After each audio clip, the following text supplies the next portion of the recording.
what is trauma? You know, I've been talking a lot about adverse childhood experience. What is trauma? If I were to ask you what is trauma, what would you say? And you should feel free to raise your hand and answer that question if you dare. Trauma, what makes something traumatic? Yeah? We used to think that trauma was just fear of life, fear of death. Mm-hmm. Now with complex trauma, we are looking at threats to our mental health, threats to our physical being, to our economic being, and all of a sudden, instead of just PTSD, this whole nother range has been opened up. Whole range, and it's based on threat, fear, activating all those fight, flight, or freeze responses. The important thing about trauma is it's not an event. It's our response to that event.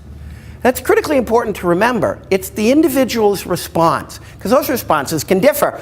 When they did interviews with kids who had lived through Hurricane Katrina, you know, the kind of in those low-lying areas that got flooded out, you talked to some of those children and it was like they were describing a Godzilla kind of movie.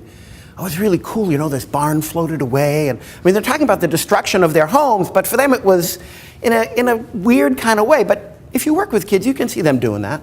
Other kids can't even talk about it. So I want to ask you about Hurricane Katrina. Just watch them like freeze up. You know, and you say, sorry, didn't mean to do that. You know, help them kind of bring some of that down and move on to the next one.